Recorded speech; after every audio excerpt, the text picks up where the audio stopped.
Kembali lagi bersama saya Ali Mustafa, yang lebih akrab dipanggil Bang Al.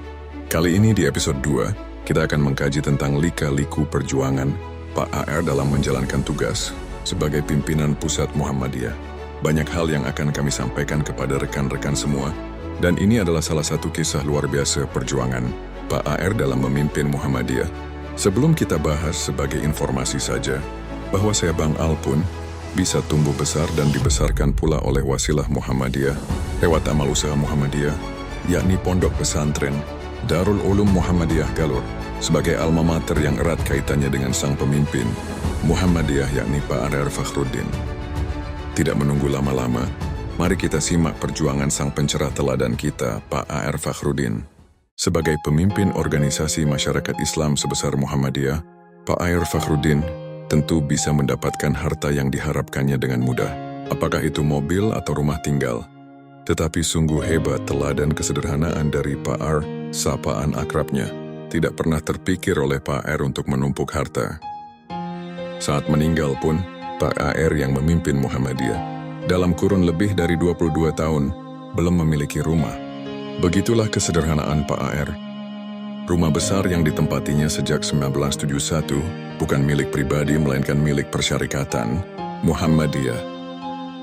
Sebelumnya Pak AR sekeluarga menghuni rumah sewa sederhana di kawasan Kauman, Yogyakarta. Pak AR sebenarnya juga ingin punya rumah sendiri. Beliau pernah mengangsur rumah ketika masih bertugas di Departemen Agama. Sayang, Pak AR ditipu pengembang yang melarikan uangnya. Kehilangan harta atas rumah yang diidamkan tidak membuat Pak AR bersedih terlalu lama. Kata Pak AR kepada istrinya Siti Komariah, "Sudahlah, tak usah dipikirkan kehilangan rumah. Nanti akan diganti rumah yang lebih baik di surga." Bagi Pak AR, harta dunia bukanlah yang utama. Hidupnya diserahkan sepenuhnya untuk dakwah Islam. Seringkali Pak AR mendapat undangan untuk ceramah. Saat pulang, amplop yang diberikan panitia selalu dibagikan kepada karyawan kantor PP Muhammadiyah. Pak AR mengaku senang jika ceramah di kampung-kampung pinggiran Yogyakarta yang banyak berisi rakyat miskin. Menurut dia, itu adalah sunnah Nabi Muhammad SAW. Pak AR juga dikenal sangat merakyat. Pernah suatu ketika, becak yang dinaikinya dicegat seorang pedagang kaki lima. Pedagang itu ternyata hanya ingin bertanya tentang hukum pinjam-meminjam. Pak AR rela memberi penjelasan selama lebih dari setengah jam kepada si penanya. Suatu kali Pak AR didampingi oleh Ahmad Dimyati, seorang tokoh majelis tabligh PP Muhammadiyah, menghadiri suatu acara Muhammadiyah di daerah Jawa Tengah. Oleh panitia tempat tidur mereka di ruang kelas di lantai yang diberi kasur. Pak Dimyati ingin bertanya ke panitia, mengapa seorang ketua PP Muhammadiyah tidurnya hanya di lantai yang diberi kasur? Pak AR dengan santai malah mengatakan, "Sudahlah, dengan begini saya malah enak, tidak mungkin jatuh dari tempat tidur." Kata Pak AR dikutip dari transkrip ceramah Ustadz Ibnu Juraimi dalam Baitul Arkam Ketua-Ketua PDM se-Indonesia putaran 4. MPKSDI PP Muhammadiyah di Kaliurang yang ditranskrip oleh Arif Budi pada 1990. Pak AR sebenarnya masih diharapkan memimpin Muhammadiyah, namun dia ingin ada alih generasi setelah tidak menjabat sebagai Ketua PP Muhammadiyah dan menjabat sebagai penasihat PP Muhammadiyah. Pak AR masih aktif melaksanakan kegiatan dakwah ke berbagai tempat. Kisah Pak AR Fakhruddin menerima Pancasila sebagai asas tunggal dengan Undang-Undang Keormasan. Pada prinsipnya Pak AR tidak mau menjilat sebagai pernyataannya. "Pokoknya saya tidak mau menjilat, kalau pemerintah salah ya harus kita ingatkan. Caranya langsung bertemu dengan baik-baik, bicara baik-baik. Tidak perlu demonstrasi, amalkan saja perintah Al-Quran. Tawasyau bil haq, tawasyau bias syabar." Alhamdulillah, saya selalu bertemu pejabat kita bila sedang berkunjung ke daerah, dan kita bicarakan semua permasalahan yang menjadi ganjalan kita dengan baik dan sabar. Tidak perlu emosi, tidak perlu marah-marah.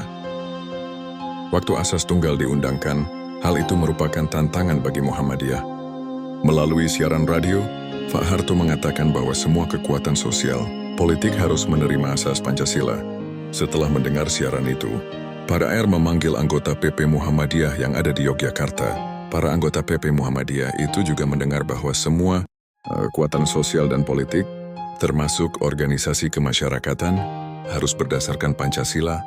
Dengan adanya siaran radio itu, Pak AR melontarkan suatu pertanyaan kepada anggota PP Muhammadiyah.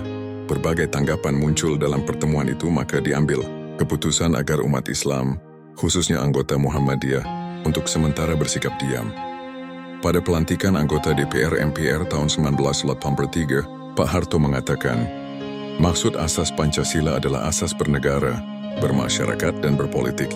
Bila asas Pancasila itu dijadikan asas bernegara, bermasyarakat, dan berpolitik, Muhammadiyah dapat memahaminya. Dengan demikian orang Islam di Malaysia dapat menjadi anggota Muhammadiyah, tetapi dari segi bernegara tidak boleh. Pancasila itu bagian dari pergaulan dalam masyarakat Indonesia, kesepakatan masyarakat Indonesia. Jadi Pancasila sebenarnya merupakan wujud dari pengamalan hablun min nanas. Karena soal asas Pancasila itu, karena di lingkungan Muhammadiyah masih terjadi pro dan kontra, les keras memanas, maka Muktamar Muhammadiyah yang mestinya tahun 1981 di Solo, mundur karena menunggu pelaksanaan pemilu dan pelantikan presiden. Pada tahun 1984, Pak AR menghadap Pak Harto, mengharap beliau, Pak Harto, bersedia membuka Muktamar di Solo yang akan diselenggarakan tahun 1945. Menanggapi permohonan itu, Pak Harto mengatakan bahwa beliau dapat hadir membuka Muktamar asal Muhammadiyah menerima asas Pancasila. Setelah dibicarakan dengan anggota pengurus PP, Muhammadiyah akhirnya berkesimpulan bahwa bagi Muhammadiyah asas Pancasila itu diterima dan tidak apa-apa. Muhammadiyah dapat berasas Pancasila dalam bermasyarakat, bernegara, dan berpolitik. Pak Harto sampai mengatakan kepada Pak AR, Pak AR, saya ini Muslim loh, tapi karena negara Indonesia berdasarkan Pancasila, walaupun saya Muslim, sebagai presiden saya penuhi garis-garis Pancasila. Artinya tidak pure Islam dalam pengertian sempit. Asas Pancasila itu juga dibicarakan Pak AR dengan Menteri Agama Munawir Syadzali yang mengatakan bahwa asas Pancasila adalah asas berpolitik, bermasyarakat, dan bernegara. Muhammadiyah menerima asas Pancasila dalam berpolitik, bernegara, dan bermasyarakat. Pertemuan untuk masalah itu diadakan berkali-kali.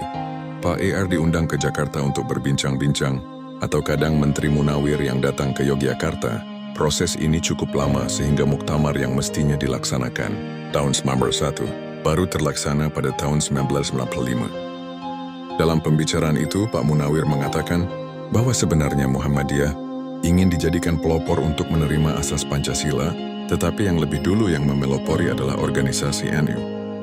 Setelah selesai muktamar Muhammadiyah, dikatakan bahwa asas Muhammadiyah adalah Pancasila, banyak orang Muhammadiyah yang menyatakan keluar dari Muhammadiyah. Dengan kenyataan ini, Pak AR menjelaskan kepada anggota Muhammadiyah bahwa Pancasila diletakkan bukan untuk menempatkan Pancasila di atas Islam. Muhammadiyah tetap berdasar Islam dan tetap sebagai gerakan Islam yang melaksanakan amar ma'ruf dan nahi mungkar. Ia memberikan perumpamaan. Begini, kalau kita pergi ke masjid untuk sholat Jumat mengendarai sepeda motor, negara kita mewajibkan orang yang naik sepeda motor lewat jalur helm harus pakai helm.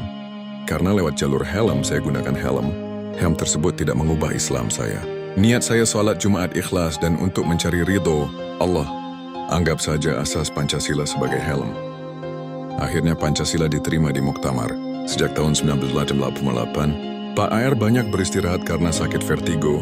Para anggota PP Muhammadiyah menganjurkan Pak AR untuk tidak berkantor dulu. Surat-surat harus yang ditandatangani akan dikirim ke rumahnya. Meskipun sakit vertigo, Pak AR masih aktif mengisi pengajian. Bersama Pak Mukhlas Abror, Ketua Pimpinan Wilayah Muhammadiyah Yogyakarta, Pak AR juga rutin datang ke studio RRI untuk melakukan rekaman kuliah subuh untuk 4 kali siaran. Setiap kali siaran memakan waktu 15 menit. Di Harian Kedaulatan Rakyat Yogyakarta, setiap hari Kamis rubrik Pak AR menjawab masih muncul. Pertanyaan-pertanyaan dari masyarakat masih banyak disampaikan oleh Mas Suparno S.Adi dan Pak AR masih terus menjawab dan berkomunikasi dengan pembaca. KR lewat rubrik itu, sedang untuk di TVRI Yogyakarta. Ia hanya sesekali mengisi acara pengajian pada malam Jumat. Demikianlah kisah sebagian kecil perjuangan Pak AR Fakhrudin yang saya ungkapkan kepada rekan-rekan semua. Semua hal besar butuh pengorbanan dan perjuangan besar pula. Semua wadah perjuangan juga pasti mengalami liku-liku perjuangan susah payah. Namun keyakinan keimanan kita untuk memperoleh ridho Allah menjadikan kita semakin matang dan mawas diri dalam perjuangan. Perserikatan kita Muhammadiyah, Muhammadiyah perjuanganku, Muhammadiyah gerakanku untuk Indonesian makmur sejahtera. Wassalamualaikum warahmatullahi wabarakatuh.